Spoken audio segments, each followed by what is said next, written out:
Le président nigérien Mahamadou Issoufou a appelé lundi à Niamey à la création d'une force multinationale mixte d'Afrique de l'Ouest contre le terrorisme sur le modèle de celle opérant dans la région du lac Tchad. Le président s'exprimait à l'ouverture d'un sommet des présidents du Conseil de l'Entente, 5 États créés en 1959 et dont il est le président en exercice. À défaut, pour combattre efficacement le terrorisme dans ce pays frère, nous devons mettre en place une force mixte multinationale sur le modèle de celle qui opère dans le bassin du lac Tchad. Le nord du Mali est tombé en mars-avril 2012 sous la coupe des groupes djihadistes liés à Al-Qaïda. Ces djihadistes ont été en grande partie chassés par une intervention militaire internationale, mais des zones entières échappent encore au contrôle des forces maliennes et étrangères. Les attentats survenus à Bamako, à Ouagadougou, à Grand Bassam, zones considérées comme étant très éloignées des théâtres d'opération, démontrent à l'évidence que le champ d'action du terrorisme n'a pas de limite. Mahamadou Issoufou et Ouattara avaient déjà évoqué par le passé la création d'une telle force calquée sur celle du lac Tchad. Mise en place en juillet 2015, la force multinationale mixte opérant contre le groupe djihadiste nigérian Boko Haram dans la région du lac Tchad est composée de 8500 hommes originaires du Nigeria, du Niger, du Tchad, du Bénin et du Cameroun. Cette force est désormais opérationnelle et mène depuis quelques semaines des opérations efficaces contre Boko Haram, s'est félicité Mahamadou Issoufou. Que les bénédictions, que la miséricorde d'Allah soit sur nous.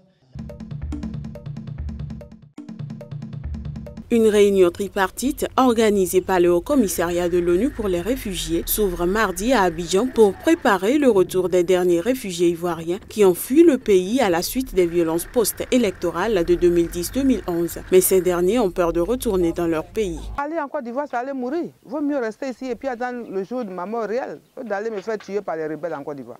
Je préfère rester ici. D'après le HCR, plus des 2/3 des 300 000 Ivoiriens ayant fui en 2010 vers le Ghana, la Guinée ou le Libéria ne sont plus enregistrés. Et pourtant, l'année dernière, il n'y a eu que 10 retours officiels depuis le Ghana.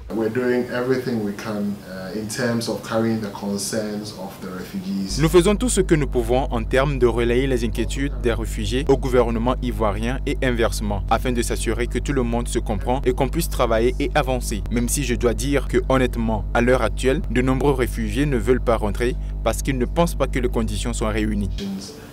La ministre ivoirienne de la cohésion sociale Mariatou Koné a insisté sur le fait que personne ne serait arrêté au retour. Une loi d'amnistie était en préparation, a-t-elle laissé entendre. Mais sur les 11 000 Ivoiriens réfugiés au Ghana, seuls 4 sont officiellement rentrés au pays depuis la visite de la ministre à Accra en mai dernier.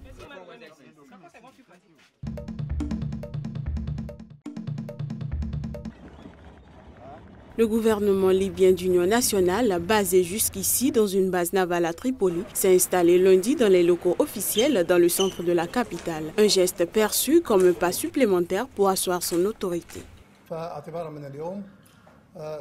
Aujourd'hui, le gouvernement d'union nationale va pouvoir s'atteler à son travail depuis ces locaux qui sont bien connus, puisque plusieurs gouvernements l'ont déjà utilisé. Ce sont les locaux officiels du gouvernement. Le JNA, soutenu par l'ONU et la communauté internationale, peine depuis son installation le 30 mars à Tripoli à stabiliser un pays toujours profondément divisé où le groupe État islamique est installé. Aujourd'hui, grâce à Dieu, nous avons pris possession du siège de la présidence du gouvernement après plus de 100 jours passés sur la base navale pour diverses raisons.